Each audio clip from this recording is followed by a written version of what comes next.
A paz do Senhor, sou o pastor J.C. Silva, conectado na lição com a temática Satanás, o inimigo derrotado que tenta nos derrotar. Discorrendo sobre o pecado cometido por Satanás no céu, antes da obra criacional, época em que ele fazia parte dos anjos de Deus, apresentando as reais intenções que levaram o inimigo a pecar e deixando claro que o diabo ele está totalmente debaixo da autoridade de Cristo. Se inscreva ou reinscreva no canal, acione o sininho para você receber as notificações dos novos vídeos.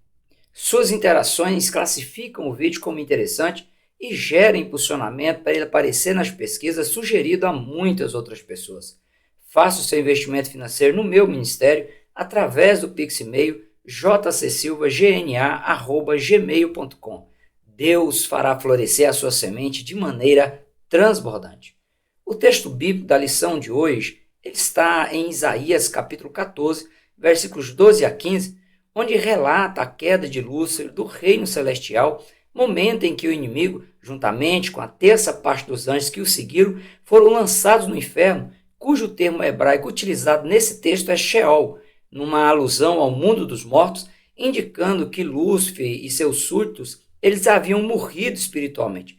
mas que também faz alusão à região de habitação e atuação dos demônios, denominado no grego de Tártaro, antes de serem lançados no Geena, termo grego resultado da transliteração do termo hebraico Ben Rimon, Vale dos Filhos de Rimon, e que se refere ao mais profundo do abismo, a prisão infernal eterna. O versículo do dia está em Romanos capítulo 16, versículo 20, que diz: "E o Deus de paz esmagará em breve Satanás debaixo dos vossos pés. A graça de nosso Senhor Jesus Cristo seja convosco. Amém." Parafraseando o que diz o pastor Sérgio Nascimento na verdade aplicada, pode-se afirmar que temos a vitória garantida sobre Satanás e seus súditos infernais que foram derrotados na cruz e que em Cristo somos mais do que vencedores. Confesso que só trato dessa temática devido à responsabilidade pastoral de ajudar a instruir as pessoas quanto à verdadeira identidade do maior inimigo de Deus e da alma humana, abordando desde quando ele foi criado por Deus como um ser perfeito, sua rebelião, sua queda, seu desserviço no universo que provoca danos irreparáveis na natureza para prejudicar a alma humana, bem como a sua futura prisão eterna no Geena, no mais profundo do abismo. Penso que esse ser e seus súditos, eles não merecem espaço nos púlpitos e nas plataformas digitais para a divulgação de seus nomes, publicidade aos seus atos infernais e muito menos para serem desafiados ou ridicularizados. Precisamos nos ocupar mesmo em divulgar o nome de Cristo, pois esse é o único capaz de libertar a alma humana das astutas ciladas desse inimigo que, apesar de derrotado, tenta abater a alma humana e destiná-la a estar juntamente com ele na condição de condenação eterna. Inicialmente nominado nas escrituras de Lúcifer, com origem no termo hebraico Helel, escrito todo em letra minúscula, cujo significado é estrela da manhã ou portador de luz. Após a sua rebelião e queda, ele passou a ser nominado de Satanás e de Diabo, que não são nomes próprios, mas adjetivos pejorativos cujos significados variam de inimigo, adversário, acusador e demônio, numa alusão ao príncipe, ao líder do mal, o tornando no principal opositor a Deus e no maior adversário do ser humano, em especial ao povo de Deus. Ao executar a sua missão de matar, roubar e destruir o ser humano, o inimigo faz para ferir diretamente a Deus, pois o ser humano foi criado à imagem e à semelhança de Deus, colocado na posição de principal obra, de coroa da obra criacional. Observa o pastor Sérgio Nascimento em seus comentários que cabe ao ser humano conhecer esse personagem infernal à luz das escrituras sagradas, que é a única capaz de fornecer armas eficazes na defesa e na destruição dos seus meios astuciosos utilizados para burlar, enganar e destruir o ser humano. O primeiro pecado de Satanás, ou o primeiro pecado cometido por Satanás, foi o da desobediência à vontade de Deus, e é desse pecado que se origina todos os demais pecados. Caso o inimigo não tivesse disposto a desobedecer a Deus, a caminhar na contramão da vontade de Deus, ele não teria se levantado para resistir, se opor e tentar ocupar o lugar de Deus. Como já afirmei, o inimigo ele foi criado um ser perfeito e colocado a serviço do reino celestial numa posição de destaque, numa posição de liderança. Ele era querumbim da guarda, era belíssimo, era admirado e habitava em um jardim de pedras preciosas. Sua posição inicial de querumbim ungido o colocava numa posição tão elevada em relação às hostes celestiais, representado na expressão nações em Isaías capítulo 14, versículo 12, as hostes celestiais elas eram como que consideradas debilitadas, fracas, diante desse ser que era o querumbim ungido. Ao se rebelar contra Deus e convencer a terça parte dos anjos celestes a se aliarem a ele, eles abandonaram a condição de perfeição original e foram expulsos do ambiente celeste. Apesar de ser poderoso, o inimigo não é onipotente, onipresente e nem onisciente, sendo, portanto, infinitamente inferior a Deus, que possui como atributos naturais incomunicáveis a onipotência, a onipresença e também a onisciência. Quaisquer ações e reações do inimigo só podem ser empreendidas por permissão divina e sob o absoluto controle de Deus. O pecado do orgulho excessivo, consolidado na soberba, alojada no coração do inimigo, foi em decorrência da sua desobediência ao propósito de Deus para ele e foi o que levou o inimigo a desejar e tentar ser igual a Deus. Isaías capítulo 14, versículos 13 e 14, descreve como tudo ocorreu. E tu dizias no teu coração, eu subirei ao céu e acima das estrelas de Deus exaltarei o meu trono. E no monte da congregação me assentarei da banda dos lados do norte. Subirei acima das mais altas nuvens e serei semelhante ao Altíssimo. Lamentavelmente, o que é descrito nesse texto pelo profeta Isaías pode ser visto na figura de uma imagem que apresenta um personagem considerado e adorado como santo, estando no céu, acima das nuvens e com as estrelas abaixo de seus pés. É preciso considerar quem de fato está por trás e recebe a adoração de quem se submete a se ajoelhar diante de tal imagem colocada no lugar de Deus para indevidamente receber a adoração humana que deveria ser direcionada exclusivamente a Deus. Quanto às características necessárias a uma pessoa que queira exercer o ministério, em 1 Timóteo capítulo 3, versículo 6, Paulo ele diz, não pode ser neófito, para que, não ensoberbecendo-se, não caia na condenação do diabo. Ou seja, ao desobedecer a Deus e se deixar ser dominado pelo pecado da soberba, do orgulho excessivo, a exemplo de Satanás, a pessoa ela pode se tornar cega quanto ao princípio da queda, cujo teor diz que a soberba precede a ruína e a altivez do espírito precede a queda. O sentimento de soberba, de exaltação, de orgulho excessivo, de independência e de autossuficiência humana, dá ao ser humano asas para ele viver nas alturas da sua arrogância, sem se dar conta de que Deus é quem está sobre todas as coisas e no controle absoluto de tudo. Outra questão que deve ser levada seriamente em consideração é o fato de que Deus resiste aos soberbos, dá, porém, graça aos humildes. Todo ser humano, em especial o cristão, deve ter muito cuidado no que tange os seus talentos naturais, as suas habilidades naturais, a sua proeficiência e a ação do Espírito Santo para lhe conceder dons espirituais a fim de se evitar se achar melhor que outras pessoas. É extremamente importante também considerar e esperar o tempo certo para todas as coisas na jornada cristã. Pular ou queimar etapas, querer sabotar ou alterar os processos naturais são graves erros que levam a pessoa a tomar decisões precipitadas e impensadas, das quais poderá se arrepender amargamente. O tempo de Deus é o melhor tempo para a vida humana. É no tempo de Deus que as coisas acontecem com naturalidade, que a pessoa é preparada, ganha a estrutura necessária para tomar posse e desfrutar com sustentabilidade das grandes conquistas as quais Deus promove na vida dos seus servos e das suas servas. As intenções do inimigo na sua rebelião celeste não se concretizaram. Por isso, ele elegeu uma nova prioridade, um novo propósito, o de se opor à obra e ao povo de Deus. Jesus ele deixou explícito o objetivo central do inimigo, representado na figura de um ladrão, quando Jesus disse que o ladrão não vem senão a roubar, a matar e a destruir. Missão extremamente oposta à de Jesus, representado na figura do bom pastor, porque o bom pastor, ele dá a vida pelas suas ovelhas. Como forma de se opor a Deus, a principal forma de ação do inimigo é atacar o ser humano.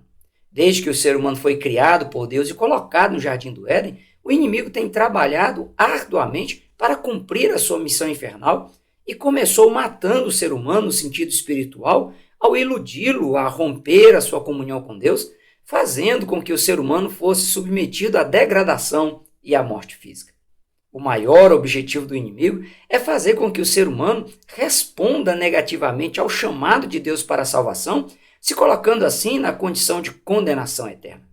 Como exemplos bíblicos da ação do inimigo na sua missão infernal de matar, roubar e destruir a vida humana, o pastor Sérgio Nascimento cita em seus comentários que, na tentativa de iludir Davi a confiar na força da nação e do exército de Israel, abrindo mão da dependência de Deus, o inimigo induziu o rei Davi a contar o povo e atrair a ira de Deus sobre si, que resultou na morte de 70 mil guerreiros de Israel.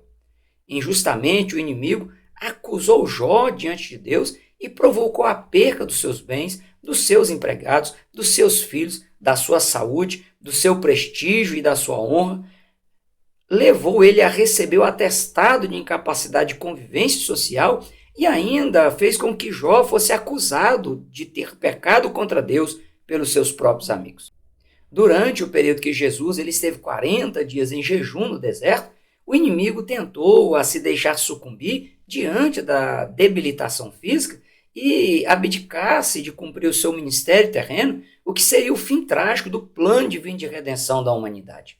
O inimigo entrou em Judas e o encorajou a trair Jesus e depois o levou ao suicídio. O inimigo impediu que Paulo fosse a Tessalônica para dar assistência à igreja e implementar a evangelização naquela região. Fora o intenso trabalho de oposição a Deus e à Igreja de Cristo no processo de evangelização mundial, no futuro, o inimigo ele fará tentativas, ainda que frustradas, para levar a cabo o seu plano infernal de usurpação do lugar de Deus. Na pessoa do anticristo, que será um ser humano comum no período da grande tribulação, porém sob total influência maligna, o inimigo vai demonstrar poder, sinais e prodígios na tentativa de atrair apoio popular e atrair a adoração da população mundial após o arrebatamento da igreja. Desviar o ser humano, em especial os cristãos, dos propósitos de Deus para a vida humana é o principal foco do inimigo na sua missão de matar, roubar e destruir. O pastor Sérgio Nascimento ele frisa em seus comentários o fato de que a ação do inimigo ela é real, por isso cada cristão precisa se manter em estado de alerta, de vigilância máxima e de oração. Como oposição à obra de Deus, o inimigo, no comando dos anjos infernais, se utiliza de artimanhas, de sutilezas, de engodos, de trapaças, de mentiras camufladas em falsas verdades, podendo se transformar até mesmo na aparência de um anjo de luz para enganar as pessoas. Ciente deste risco, o apóstolo Paulo ele advertiu na sua carta às igrejas da galáxia, dizendo: ainda que nós mesmos, ou um anjo do céu vos anuncie outro evangelho, além do que já vos tenho anunciado, seja anátema. Outra forma de atuação do inimigo é por meio de sua influência maligna na vida de pessoas que se apresentam como profetas, mas que na verdade são falsos profetas. Infelizmente, quando esse tipo de pessoa aparece, ela é seguida por multidões de pessoas, recebe destaque positivo da mídia profana, ímpia, imoral e corrupta, que os incentiva a dar vazão aos seus orgulhos pessoais, na incitação da rivalidade entre os membros das igrejas, na banalização do sagrado, na inversão de valores e, com isso, colocar a sociedade contra quem de fato prega o verdadeiro, o genuíno Evangelho de Cristo. Não brinque de ser cristão, pois o diabo não brinca de ser diabo. Ele leva muito a sério a sua missão de afastar o ser humano de Deus, matar, roubar e destruir vidas, independentemente do método que precise utilizar. Principalmente porque ele sabe que o seu tempo está se esgotando e que breve ele receberá a ordem de execução da sua sentença condenatória, já transitado e em julgado, sem nenhuma possibilidade de impetração de recursos em sua defesa. Debaixo dos pés de Cristo, essa é a real situação e posição do inimigo, tendo em vista que a superioridade de Cristo subjuga esse poderoso, mas limitado adversário e opositor. Todas as ações do inimigo pelas quais ele e os seus anjos infernais rompem as barreiras físicas estão sob o absoluto controle e permissão divina. Por ser um adversário real, Satanás não deve ser subestimado, como demonstrou o arcanjo Miguel, que não o subestimou e se limitou apenas em repreendê-lo no nome do Senhor. No entanto, é preciso entender que, de fato e de direito, o inimigo ele já foi completamente vencido por Jesus Cristo na cruz do Calvário. E essa vitória de Jesus tem um significado todo especial, pois na cruz a vitória de Jesus ela foi alcançada quando Jesus se encontrava na condição de um ser humano comum, sem se utilizar dos atributos divinos inerentes à sua condição de Deus. Essa realidade fática coloca o inimigo em uma posição totalmente desfavorável, pois sempre que uma pessoa se colocar em total obediência e dependência de Deus, vencerá o inimigo com facilidade, pois Deus habilitará a pessoa a vencer tanto o inimigo quanto as suas ações por meio do sistema mundano, assim como fez com Jesus. Paulo, escrevendo à igreja em Colossos, ele afirma que na cruz, Jesus, despojando os principados e potestades, os expôs publicamente e deles triunfou em si mesmo. O escritor aos Hebreus esclarece que, visto como os filhos participam da carne e do sangue, também ele, no caso Jesus, participou das mesmas coisas para que pela morte aniquilasse o que tinha o inquérito da morte, isto é, o diabo, e livrasse todos os que, com medo da morte, estavam por toda a vida sujeitos à servidão. Na cruz, Jesus consolidou em si a condição de ser o esconderijo do Altíssimo e a sombra do Onipotente dos servos e servas do Senhor na terra.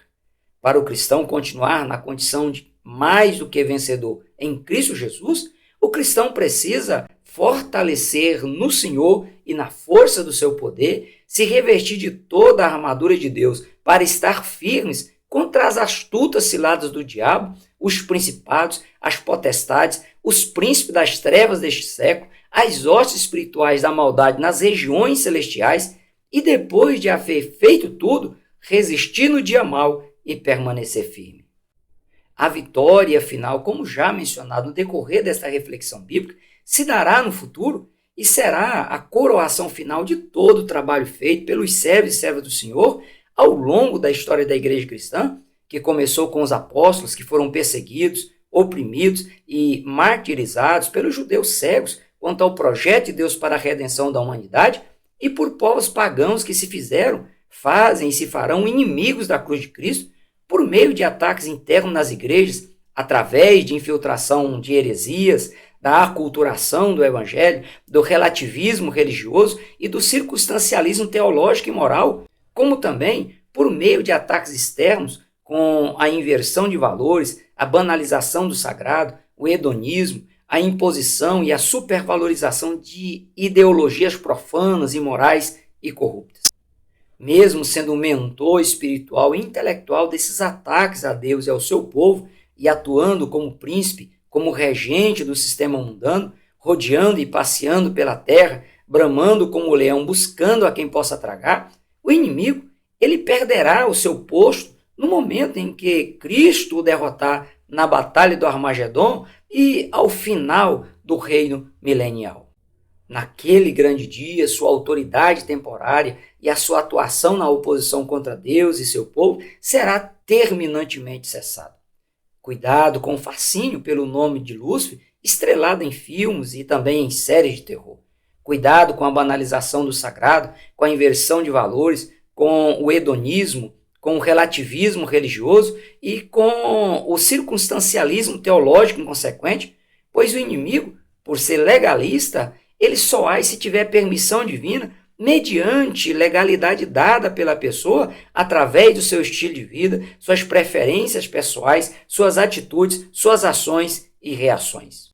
Outro detalhe que precisa ser compreendido é que o inimigo, apesar de ser extremamente poderoso, ele só ataca nos pontos fracos ou fragilizados da pessoa. O inimigo sempre terá como propósito, na sua ação de oposição a Deus e ao povo de Deus, fazendo de um tudo afastar o ser humano de Deus para torná-lo vulnerável às suas astutas ciladas. Se prepare, proteja sua mente, que é a sentinela da alma, por meio da leitura bíblica, da oração, do jejum, do ato de cultuar a Deus regularmente na igreja, em comunhão com os irmãos e no cumprimento de suas obrigações cristãs.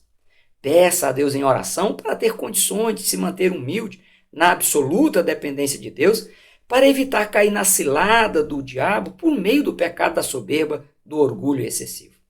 Por hoje nós ficamos por aqui. Até o próximo encontro, se Deus quiser. Prossiga na paz do Senhor.